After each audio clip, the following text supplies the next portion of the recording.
हमारे चैनल को सब्सक्राइब करें और बेल आइकन दबाएं।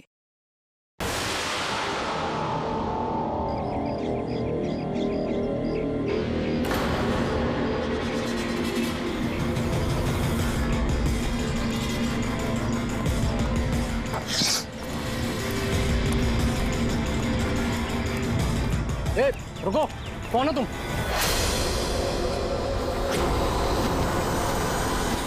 तुम नहीं, यहाँ तुम नहीं हो सकते। नहीं। ए, रुक! अरे यहाँ आने की परमिशन नहीं है किसी को। वॉचमैन, पकड़ो इसे। वो देखो भाग रहा है, पकड़ो उसे।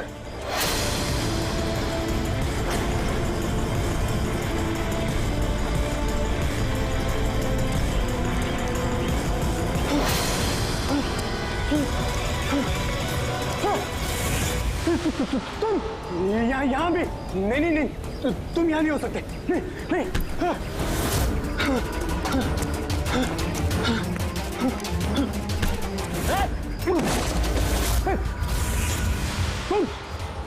तुम मेरे पीछे क्यों पड़े? तुम मुझे मार दोगे। अरे कौन है? रुक!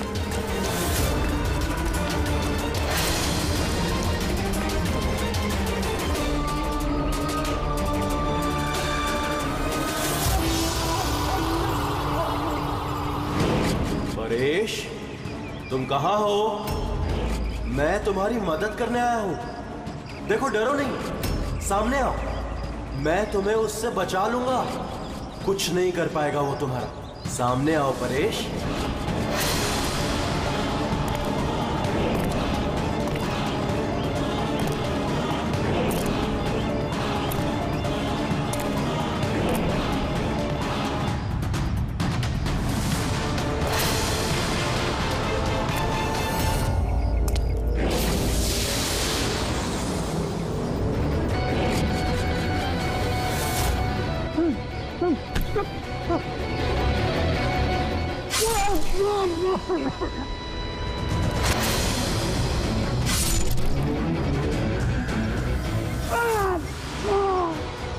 ए, कौन है वहाँ पे? हाँ?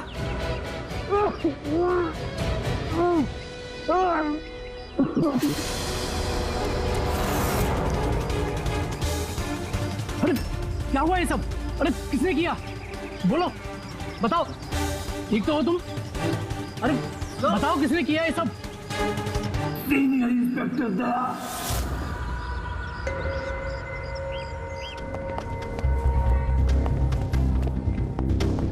हाँ डॉक्टर साहब, पेशेंट खतरे के बाहर है, लेकिन अभी भी बेहोश है। कौन है, कुछ पता चला? हाँ, इसका नाम परेश है, लेकिन अभी तक बेहोश है। होश में आने के बाद आप लोग मिल सकते हैं। ठीक है डॉक्टर साहब, थैंक यू। वैसे आपने हमें क्यों बुलाया? इनके कारण। इनका कहना है कि हमला करने वाला आप ही की टीम का है। व्हाट? क्या बकवास कर रहे हैं आप? सीआईडी का काम होता है आम आदमी को मुजरिमों से बचाना, हमला करना नहीं, समझे आप? सब सच बकवास ही लगता है, लेकिन ये बकवास नहीं है, क्योंकि पीड़ित ने खुद मुझसे कहा है। क्या बताया उसने? किसने हमला किया उस पर, बताओ। दया। व्हाट? क्या बोल क्या रहे हो? मैंने उस पर हमला किया? हाँ, उसने मुझसे यही कहा है कि आपने ही उस पर हमला किया है और आप उसे जान से मारना चाहते हो। क्या? मैं उसकी जान लेना चाहता हूँ? हाँ सर, मुझे लगता है कि आपको दया को अरेस्ट कर लेना चाहिए। हमें हमारा काम बताने की जरूरत नहीं है, समझे आप? मुझे पता था कि आप अपने कलीग का ही साथ देंगे। देखा, चोर चोर मौसेरे भाई। ज्यादा जज मत बन, समझा? और तुम्हारी सर्टिफिकेट की जरूरत नहीं है हमें। परेश को कैसे जानते हो तुम? मैं उसे नहीं जानता सर। तो फिर? सर, ये हमारी कंस्ट्रक्शन साइट पर हमें मिला था। हमें देखकर ऐसे बिहेव कर रहा था कि जैसे इसने कोई भूत देख लिया हो, और फिर एकदम से अंदर भाग गया। और थोड़ी देर बाद इसकी चीख हमें सुनाई दी। जब हम वहां पहुंचे तो वो बुरी तरह जख्मी हालत में पड़ा था, और उसने उसी हालत में हमें बताया कि उस पर हमला दया ने किया है। मैं एक समय पे दो जगह पे नहीं हो सकता। मैं सुबह से ब्यूरो में था। तसल्ली के लिए तुम वो सीसीटीवी फुटेज देख सकते हो, समझे? लेकिन फिर उसने आपका नाम क्यों लिया? एक काम कीजिए, अब जाइए यहां से, जाइए। बहुत बोल दिया। Thank you very much doctor साहब। समझ में नहीं आ रहा था, जब तुम ब्यूरो में ही थे तो फिर परेश ने ऐसे क्यों कहा कि दया ने उस पर हमला किया?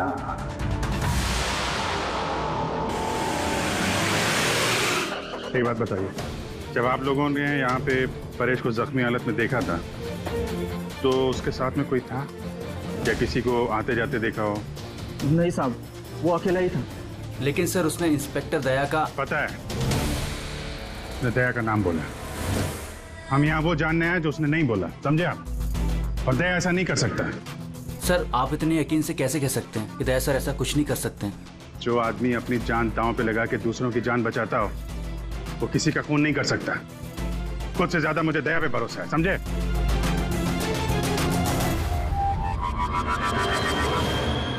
आसपास चेक करते हैं, शायद कोई सबूत मिल जाए।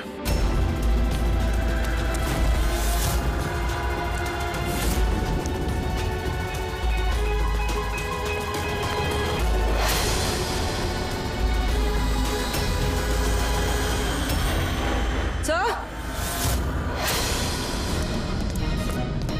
हाँ? सर ये देखिए। ओह नो, है कौन ये? जिंदा है। हेलो एम्बुलेंस, भैया मालवानी के पास अंडर कंस्ट्रक्शन बिल्डिंग है, वहां पे भेजो जल्दी।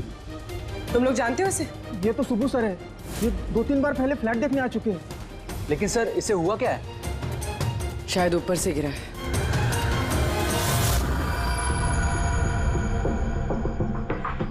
ऊपर से गिरा है या फिर गिराया गया है? पेशेंट की कंडीशन स्टेबल है, ये बहुत जल्द होश में आ जाएगी। गुड।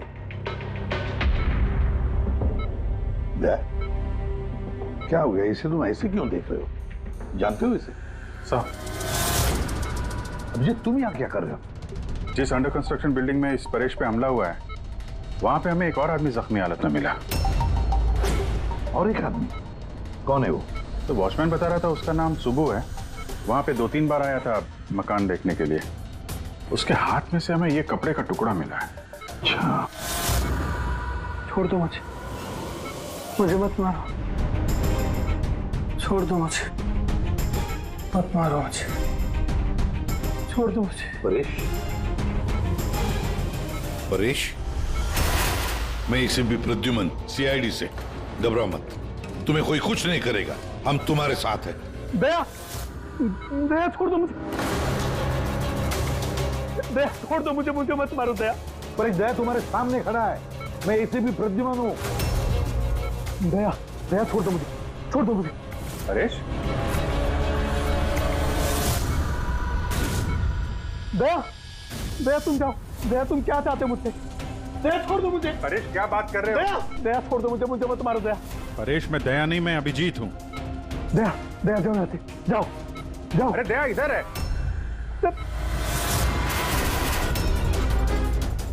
दया छोड़ दो मुझे, मुझे मत मार दो दया। परेश इधर देखो, हम पहले मिल चुके हैं, तुम जानते हो मुझे। दया छोड़ दो मुझे, मुझे मत मारो। सब दया हो, तुम सब दया हो, मुझे मत मारो। डॉक्टर, दया छोड़ दो मुझे, डॉक्टर, दया छोड़ दो मुझे। डॉक्टर साहब, देखिए ना क्या हो गया इसको? दया छोड़ दो मुझे, एक मिनट, सब दया कुछ नहीं होगा तुम्हें, एक मिनट। सब दया हो तुम, सब दया हो तुम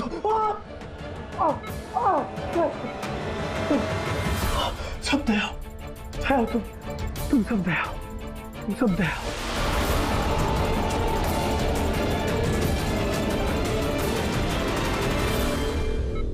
ये चक्कर है क्या? और हर किसी के चेहरे में उसे मेरा चेहरा नजर आता है। हाँ वही तो, इसलिए जब उसने उस आर्किटेक्ट को, उसके असिस्टेंट को, उस वॉचमैन को देखा तो ऐसे बर्ताव करने लगा जैसे उसने भूत देखा है। और उसके दिमाग का भूत दया तुम हो, तुम।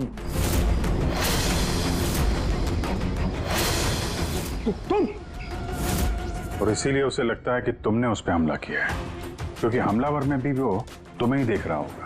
तो मेरी समझ में ये बात नहीं आ रही सर कि मेरा ही चेहरा क्यों? दया, तुम कह रहे थे ना इसे तुम पहले से जानते हो, कैसे?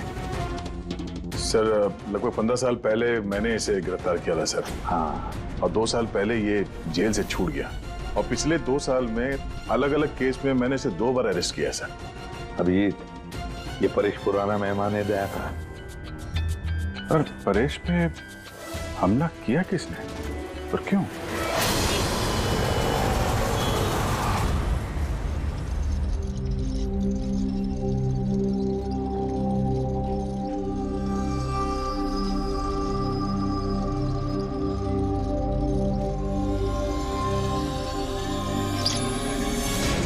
अरे मैडम जरा ध्यान से।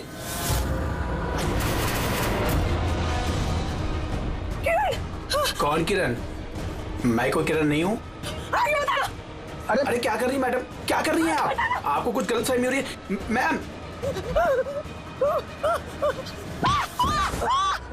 अरे मैडम, आप ठीक तो हो ना? किरण? कौन किरण?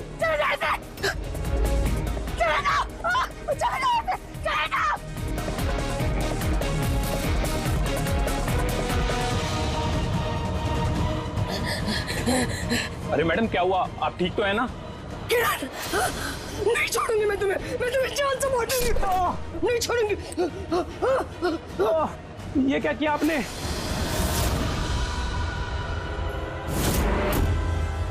क्यों सुबू, कैसी तबीयत है तुम्हारी? सर, पैर की हड्डी टूट गई है और बाकी इधर उधर थोड़ी सी चोटें लगी हैं। मुझे एक बात बताओ, क्या हुआ था उस दिन? हाँ? वो आदमी सीढ़ियों से भाग रहा था जब मैं उससे टकराया, और जब मैंने उसके हाथ में चाकू देखा तो मैंने शोर मचाया और उसे पकड़ने की कोशिश की, लेकिन तब उसने मुझे धक्का दे दिया और मैं नीचे गिर गया। उसके बाद सर कुछ याद नहीं।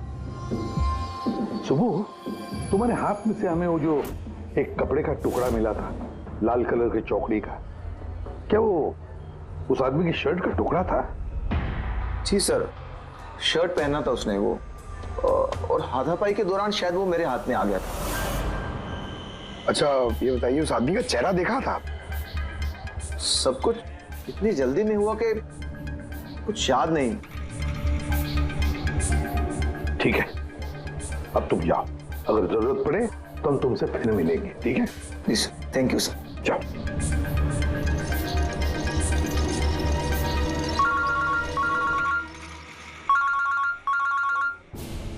आ गया? क्या? कहां पर? अच्छा ठीक है, मैं अभिजीत और पूरी को भेजता हूं उधर। हाँ, अभी यस। क्या हुआ सर? दया बता रहा था कि किसी सुपरमार्केट में एक औरत आसपास के सभी लोगों पर हमला कर रही थी और हर एक को किरण किरण किरण नाम से पुकार रही थी। कोई मेरे सामने नहीं आएगा, मैं किसी को नहीं छोड़ूंगी, मैं सबको जान से मार दूंगी। चलिए यहाँ से, कोई मेरे सामने नहीं आएगा। तुम सब किरण हो, मैं किसी को नहीं छोड़ूंगी। चले जाओ यहाँ से, चले जाओ, मैं बोल रही हूँ चले जाओ। मैडम एक मिनट, इधर आइए। आप लोग इधर आइए सब लोग। देखिए मैडम, हम लोग सीआईडी से हैं, आपकी मदद करने के लिए आए हैं, ठीक है?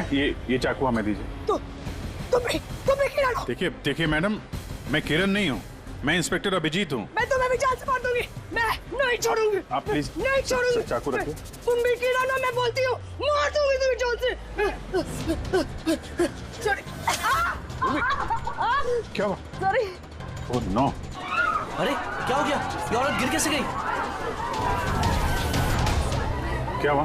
हटिए, आजा। एक्सक्यूज मी, हटिए, पीछे हटिए। 1 मिनट पीछे आइए। हुआ क्या है इसको? मैडम सुनिए। क्या हुआ इसे? मैडम, सर ये तो मर चुकी है। क्या? इसके शरीर में टेट्राकोटॉक्सिन या ब्यूरारे नाम का जहर इंजेक्ट किया गया था, जिसकी एक बूंद भी जानलेवा हो सकती है। मगर ये जहर तो हमारे देश में आसानी से नहीं मिलता ना? सिर्फ उसे ही मिलता है जो बड़ा रिसर्च कर रहा हो। तो भगदड़ में किसी ने वो पॉइजन इसे इंजेक्ट कर दिया। पंकज एक काम करो, इस हादसे के वक्त का जो सीसीटीवी फुटेज है ना, वो अच्छी तरह से चेक करो। खूनी की तस्वीर उसी में मिलेगी सर। और सर, इस परेश का क्या? इसे हर जगह मैं ही क्यों दिखता हूँ? सालू के साहब, मुझे तो ये केमिकल की बहुत बड़ी गड़बड़ लग रही है।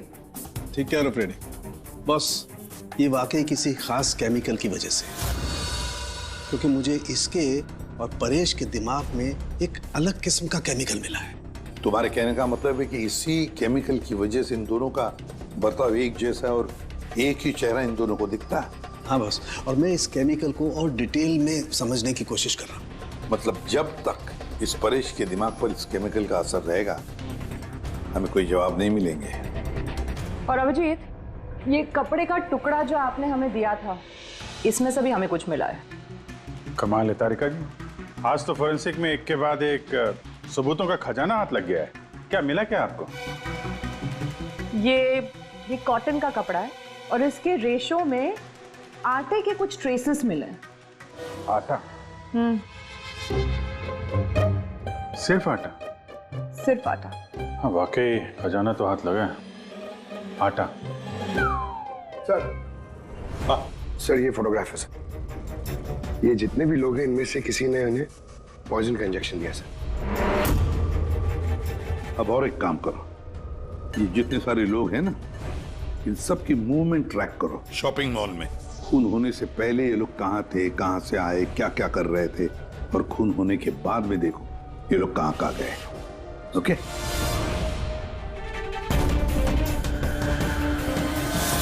सर मैंने इस औरत का बैकग्राउंड चेक किया। इसका नाम शिप्रा है। ये एक हाउसवाइफ थी।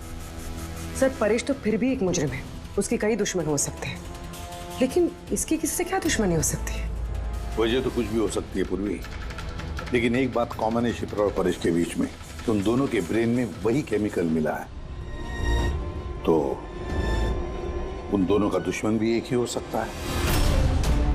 इस किरण के बारे में क्या पता चला? सर किरण शिप्रा का पति था और 2 साल पहले ही उसकी मौत हो चुकी थी। सर किरण शिप्रा को काफी मारता पीटता भी था। कोई ना कोई बात तो है इस परेश और शिप्रा के बीच में, कोई कॉमन बात, जिसकी वजह से ये दोनों भी उस खूनी के निशाने पर आ गए। क्या हो सकती है वो कॉमन बात? क्या हो सकती है? सर मैं परेश के पड़ोस में पिछले 5 साल से रहता हूँ, पर अजीब बात है सर, ना मैंने उसे कभी देखा, ना कभी मुलाकात हुई। और कोई नहीं है परिवार में उसके? सर उसके पिताजी थे, जिनकी मौत तब हो गई थी जब वो जेल में था, और कोई नहीं है। सर शिप्रा का हस्बैंड बहुत स्ट्रिक्ट था। वो उससे मिलना तो दूर, किसी से बात तक करने अलाउ नहीं करता था। इनफैक्ट वो तो उसको मारता पीटता भी था। सर उसके हस्बैंड के डेथ के बाद ना मैंने बहुत कोशिश की कि मैं उससे बात करूं, उससे पूछूं, लेकिन उसने इंटरेस्ट नहीं रखा। अच्छा, उसका कोई करीबी दोस्त, कोई रिश्तेदार नहीं था क्या? सर मुझे नहीं लगता कि होगा। अच्छा। शिप्रा और परेश दोनों की जिंदगी में एक बात कॉमन, दोनों जिंदगी में अकेले थे, ना कोई दोस्त, ना कोई रिश्तेदार। सर दोनों में एक चीज कॉमन है। क्या? सर हमने परेश और शिप्रा का कंप्यूटर चेक किया, तो उनकी कंप्यूटर हिस्ट्री से पता चला है कि दोनों ने ही ऑनलाइन सपोर्ट ग्रुप ज्वाइन किया था। अच्छा, ऑनलाइन सपोर्ट ग्रुप मतलब? सर ये ग्रुप्स है जो डिप्रेशन, लोनलीनेस, ड्रग एडिक्शन और अल्कोहलिज्म में फंसे होते हैं, उनकी काउंसलिंग करता है और उनकी मदद करता है। सर शिप्रा ने 2 हफ्ते पहले ही एक ऐसा ग्रुप ज्वाइन किया था जो शादीशुदा जिंदगी में परेशान लोगों की मदद करता है, और परेश ने अपने अकेलेपन से निकलने के लिए पिछले महीने ही ऐसा ग्रुप ज्वाइन किया था। अजीब इत्तेफाक है, दोनों ने ऑनलाइन ग्रुप ज्वाइन किया और दोनों को एक ही तरीके की परेशानी हुई। कुछ पता चला इस ग्रुप के बारे में? सर हमारा साइबर एक्सपर्ट राज इस ग्रुप को ट्रेस करने की कोशिश कर रहा है, जल्दी कुछ पता चल जाएगा। सर सर शिप्रा का खून इसी आदमी ने किया। जिस वक्त उसका खून हुआ था उस वक्त जितने भी लोग मौजूद थे, ये सबसे ज्यादा अजीब है सर। जिस वक्त अभिजीत सर और पूर्वी सुपरमार्केट पहुंचे थे, ठीक उसी वक्त ये आदमी वहां पहुंचा था सर, और भीड़ में घुस गया था, और जब शिप्रा की मौत हुई तो फटाफट वहां से भाग गया। फ्रेडी काम करो, हमारा डेटाबेस चेक करो, शायद इसके बारे में कुछ पता चले, कोई लीड मिल जाए। इसका मतलब है सर ये खूनी सुपरमार्केट में कुछ खरीदने नहीं बल्कि शिप्रा को मारने के लिए आया था।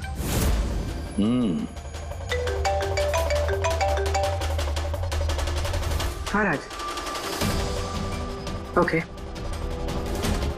ठीक है, तो तुम मुझे एड्रेस एसएमएस कर दो। Thank you sir. Cyber expert Raj का फोन था, उसका कहना है कि ये दोनों ग्रुप्स एक ही आईपी एड्रेस से बनाए गए हैं। एक ही कंप्यूटर से? हाँ सर। आईपी का एड्रेस मिला है?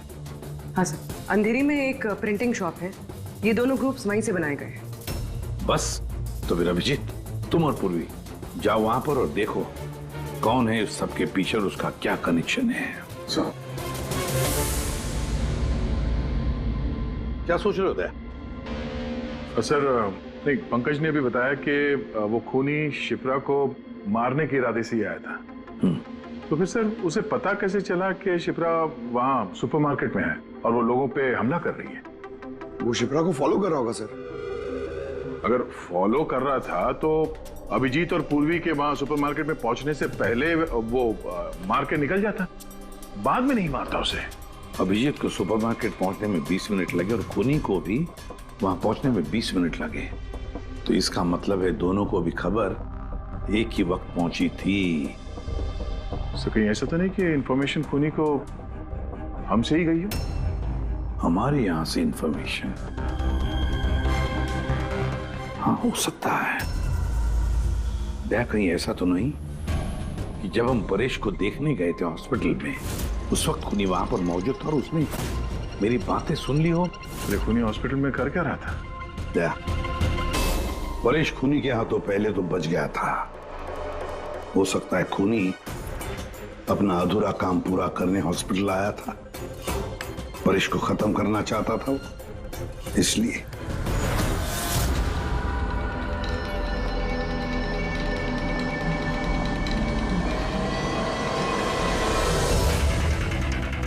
डॉक्टर साहब, क्या आपने इस आदमी को देखा है?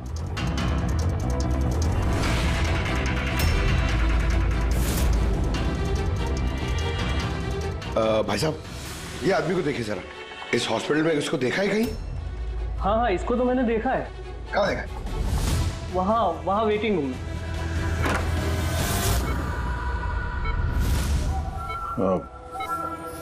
यहाँ कोई आया था क्या? नहीं सर, यहाँ कोई नहीं आया। ठीक। हाँ दे सर, परेश तो ठीक है पर वो खूनी अभी तक दिखा नहीं। कहीं तो छुप कर बैठा ही है दया, सही वक्त का इंतजार कर रहा है। वेटिंग रूम में भी चेक किया सर, अभी कोई नहीं है। तो यही पता है, पर कहाँ छुप कर बैठा है ये?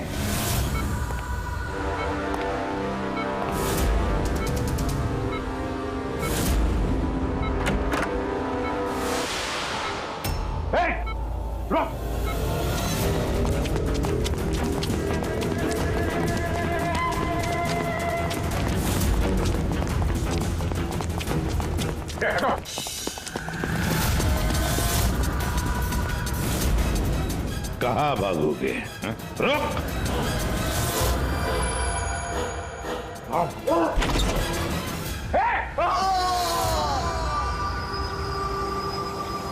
My God! हाँ भाई, क्या मिला? सर ये दोनों साइड डिलीट किए जा चुके हैं, अब वो ऑपरेशनल नहीं है। मतलब अपराधी ने सबूत मिटा दिया? जी सर, पर सर कुछ इंटरेस्टिंग चीजें मेरे हाथ लगी है। क्या? ये देखिए सर, इसी आईपी एड्रेस से, इसी कंप्यूटर से उस तरीके के 6 और ऑनलाइन सपोर्ट ग्रुप बनाए गए हैं। तो लोगों को फंसाने के लिए ऐसे कई ग्रुप बनाए गए हैं? बिल्कुल सर। सर बाकी ग्रुप डिटेल में चेक कर लेता हूँ। मतलब सर, परेश और शिप्रा के अलावा और भी कई लोग हैं जिन्हें इन लोगों ने फंसाया है। मगर सर मकसद क्या हो सकता है इस तरह से साइट बना के लोगों को टारगेट करने का? वही केमिकल से रिलेटेड कुछ होगा। ये कुछ मिला रजिस्टर में? हाँ सर। सर पिछले 3 महीनों में 85 लोगों ने एक कंप्यूटर यूज किया है। सबकी डिटेल्स चेक करनी पड़ेगी।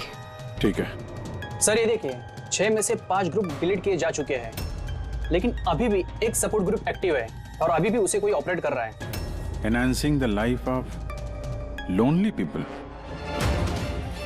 मतलब साफ है, ग्रुप बनाया जाता है, तना लोगों को फंसाया जाता है और बाद में ग्रुप डिलीट, तो अब उन्हें एक और शिकार की जरूरत है। एक आइडिया है पूर्वी? कुछ पता चला इस आदमी के बारे में? फिलहाल तो कुछ नहीं। वॉलेट के अलावा इसके पास कुछ भी नहीं मिला है, मोबाइल फोन तक नहीं। तो हमारे पास कोई सुराग नहीं है। दया, ये केस दिखता उतना सिंपल नहीं है, बहुत बड़ा षड्यंत्र है ही है। कई सारे लोग इसमें इन्वॉल्व हैं। ये तो इस खेल का मोहरा लग रहा है सर, वो भी भाड़े का। और इस केस का मास्टरमाइंड अभी भी आजाद घूम रहा है, अपने नए शिकार की तलाश में होगा।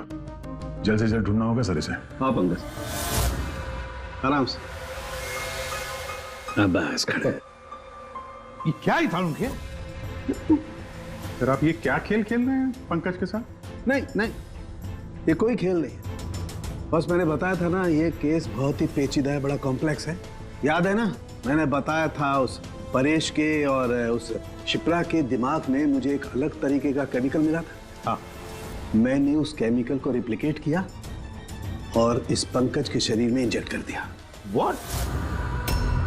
तू पागल हो गया फारूक है? अगर इसे कुछ हो गया तो? अरे कुछ नहीं होगा यार, बिलीव मी, मैं पागल हूं क्या?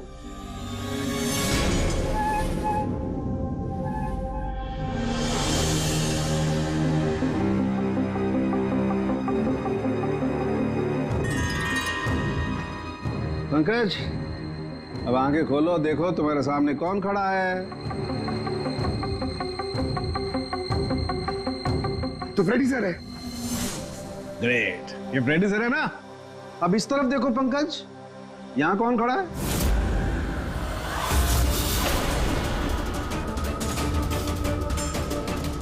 ये कैसे हो सकता है? ये इधर फ्रेडी सर, यहां फ्रेडी सर। मतलब शाहरुख है, ये परेश और शिप्रा के साथ यही हो रहा? बंद कर। बस बस, पट्टी लगा लो, पट्टी लगा लो बस।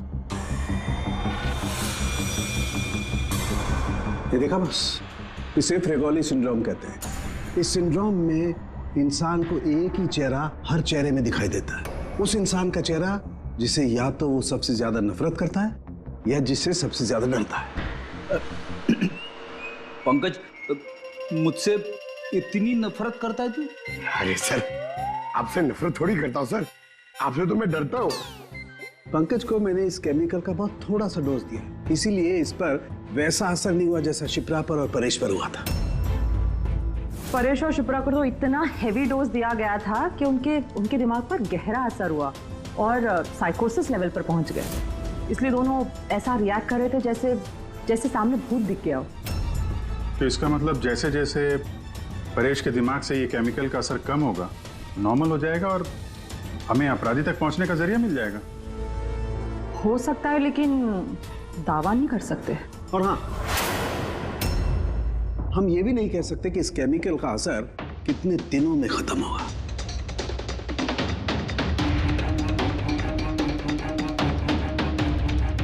अगर हम परेश के ठीक होने का इंतजार करेंगे तो बहुत देर हो जाएगी। हमें कोई और तरीका ढूंढना होगा, कोई और तरीका। हाँ पूर्वी।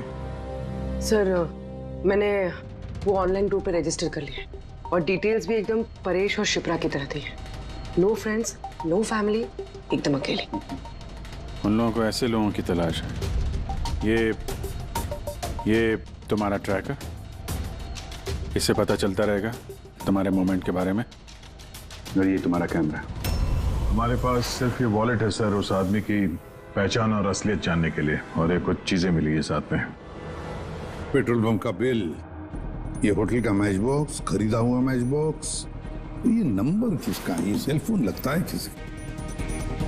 सर हम इस पेट्रोल पंप पे गए थे, वहां से पता चला सर ये आदमी महीने में 2-3 बार वहां पे आता है और सीसीटीवी फुटेज में हमने देखा कि वो अपने बाइक पे हर बार अलग अलग नंबर प्लेट लगा के आता है। हाँ, और पेमेंट कैश में करता है। और सर ये मैच बॉक्स जिस होटल का है वहाँ पे भी हमने पूछताछ की। वो आदमी महीने में 5-6 दफ़ा खाना खाने आता है और पेमेंट भी कैश से करता है। सर ये नंबर के बारे में आप पूछ रहे थे सर, ये बार में एक लड़की है जो काम करती है उसका है। वो कह रही थी कि उस आदमी का नाम अशोक है और 1-2 बार उनसे बात हुई है, फिर वो गायब हो गया सर। मतलब हमारे पास इस अशोक के बारे में सिर्फ इतनी इंफॉर्मेशन है। एक काम करते हैं, ये सारी जो लोकेशंस है ना, पेट्रोल पंप, बार और ये होटल, देखते हैं कहाँ पर है। जरा मैप दिखाओ।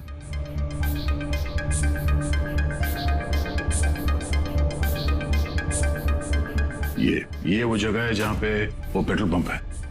सर यहाँ पे बाहर है सर। और सर ये होटल है।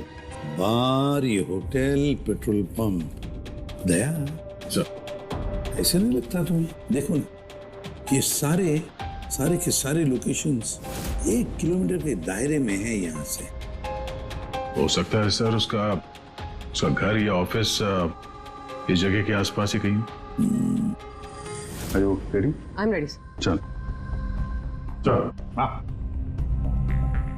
सर मैं रेडी। अरे वाह, बहुत अच्छा गेटअप है।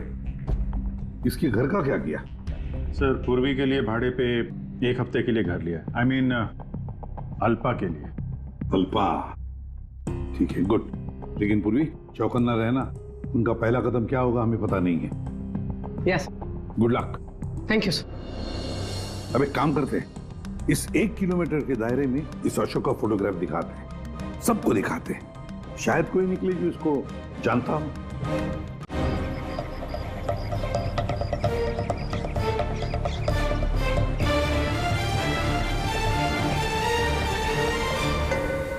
पूर्वी। हाँ सर। चौकन्ना रहना। सर यहाँ पे तो सब ठीक है।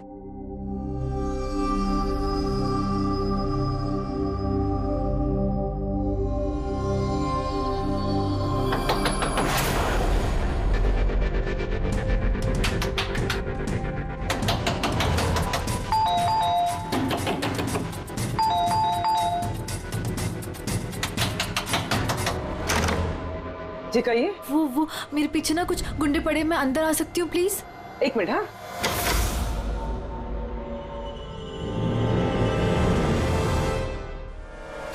हाँ जल्दी आओ। क्या क्या क्या हुआ क्या तुम्हें? अरे ये तो आदिति है, शिप्रा की पड़ोसन। वो एक्चुअली मेरे पीछे कुछ गुंडे पड़ गए थे, मुझे समझ नहीं आ रहा था, इसलिए मैं आपके घर आ गई। कोई बात नहीं। Thank you miss. अल्पा। और तुम? अदिति। बैठो। अब प्लीज मुझे 1 गिलास पानी देंगे प्लीज? अभी लाती हूँ।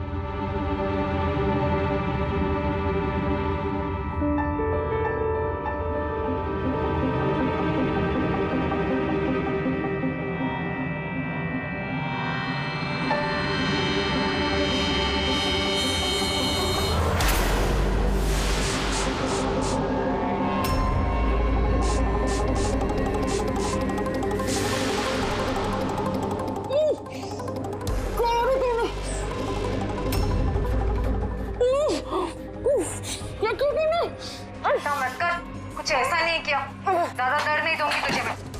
पूर्वी,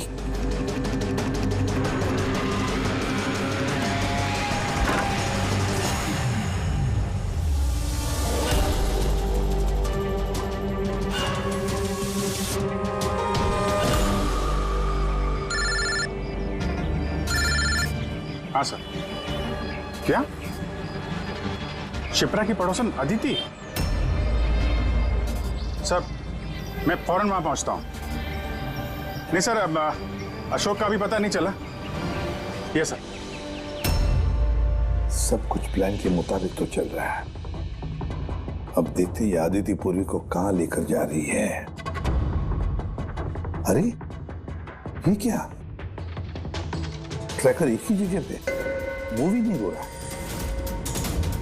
कहीं ऐसा तो नहीं उन लोगों को ट्रैकर के बारे में पता चला हो, निकाल कर फेंक दिया हो? माय गॉड, अब तक पहुंचेंगे कैसे इन सब तक?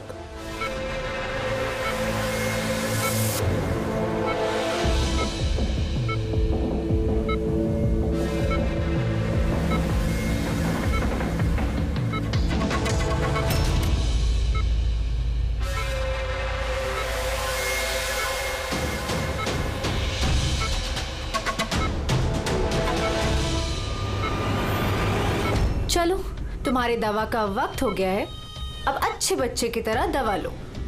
और तुम बिल्कुल भी टेंशन मत लेना, तुम्हें ज्यादा दर्द नहीं दूंगी। कौन है तुम? छोड़ो मुझे, छोड़ो मुझे। चिंता मत करो, मैं तुम्हें दर्द नहीं दूंगी। छोड़ो मुझे।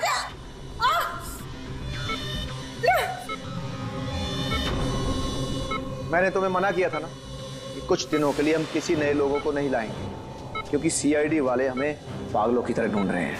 हमारी कोई भी लापरवाही हमें बहुत महंगी पड़ सकती है।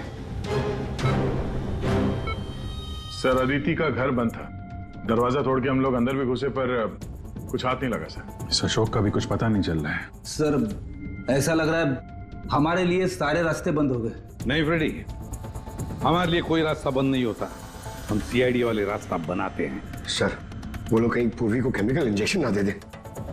नहीं, कुछ नहीं करेंगे वो लोग, पूरी को कुछ नहीं होगा। कोई तो बात हम मिस कर रहे हैं, कोई तो बात है जो हमसे छूट रही है, पर क्या हो सकती है वो बात?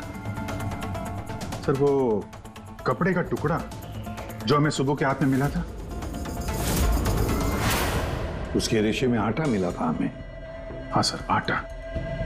जब मैं अशोक के बारे में रोड पे लोगों से पूछ रहा था, हाँ, तो वहां पे मैंने एक आटा की चक्की देखी थी और उसके पीछे एक पुरानी बिल्डिंग भी है। तो फिर जरूर वो आदमी जिसने परेश पर हमला किया उस आटे की चक्की के आसपास ही रहता होगा, इसीलिए तो उसकी शर्ट पर आटा आ गया।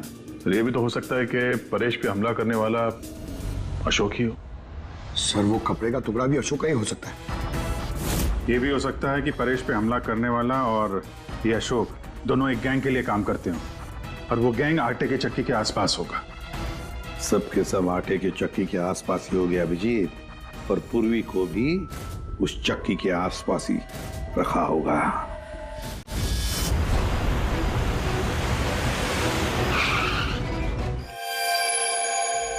कोई अपने जगह से नहीं लेगा, कोई भी नहीं। पूर्वी कहाँ है? अदिति, पूर्वी कहाँ है?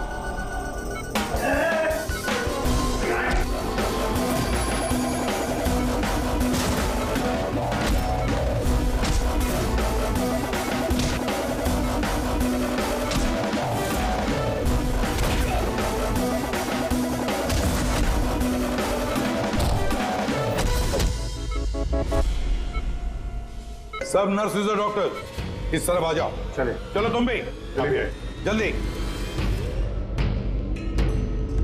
डॉक्टर अदिति, पूर्वी कहाँ है? पूर्वी कहाँ है?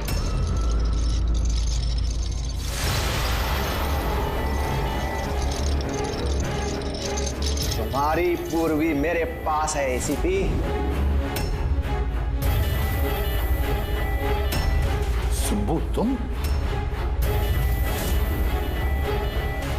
हाँ, मैं, जिसे तुम लोग यहां वहां खोज रहे थे ना, वो तुम लोगों के साथ ही था। मुझे देखकर अफसोस तो हो ही रहा होगा ना। मुझे पता था सीआईडी कोई भी काम अधूरा नहीं छोड़ेगी, इसलिए मैं अपना हर कदम फूंक फूंक कर रख रहा था। लेकिन इस अदिति की बेवकूफी की वजह से सब गड़बड़ हो गया और मुझे फंसाने के लिए तुमने अपने इस ऑफिसर को मेरे पास भेज दिया।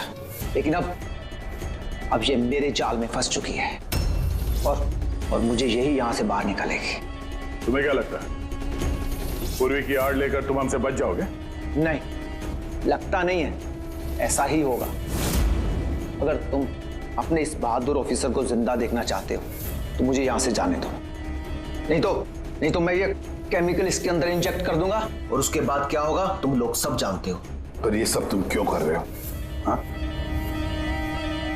अपने बेटे रवि के लिए। अपने बेटे के लिए? हाँ, मेरे बेटे को पार्किंसन नाम की बीमारी है। मैं अपने केमिकल से उस बीमारी का इलाज ढूंढ रहा हूं और मैं जिस फार्मा में काम करता हूं वो मुझे इंसानों पर उसे ट्राई करने नहीं देती। इसीलिए तुमने अपने तरीके से लोगों को फंसा के उन पे ये एक्सपेरिमेंट करना शुरू कर दिया। अगर मैं ऐसे नहीं करूंगा तो मैं सही इलाज तक नहीं पहुंच पाऊंगा। कैसे पता चलेगा मुझे कि इन केमिकल्स का इंसानों पर रिएक्शन क्या होता है? और इसीलिए तुम सपोर्ट ग्रुप में ऐसे लोगों को टारगेट करते थे जो अकेले रहते थे, ताकि अगर वो गायब भी हो जाए तो किसी को भनक ना लगे और तुम उन पर अपने एक्सपेरिमेंट्स आराम से करते रहो। हाँ? अकेलेपन से जूझ रहे परेश को मैंने अपने सपोर्ट ग्रुप के जरिए फंसाया और उस पर एक्सपेरिमेंट शुरू किया।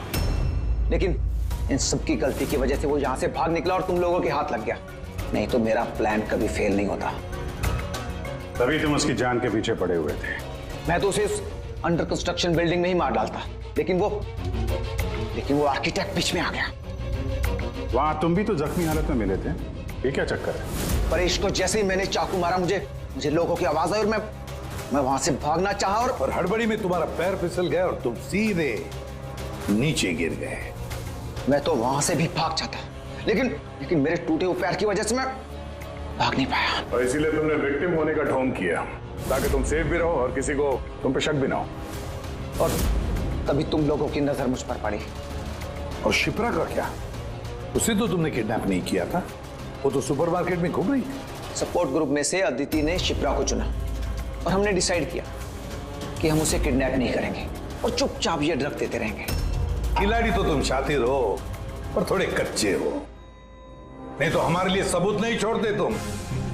याद है ना तुम्हारा वो शर्ट, उसका एक टुकड़ा, कपड़े का टुकड़ा, उस पर जो आटा लगा था ना, बस उसी के जरिए हम तुम तक पहुंच गए।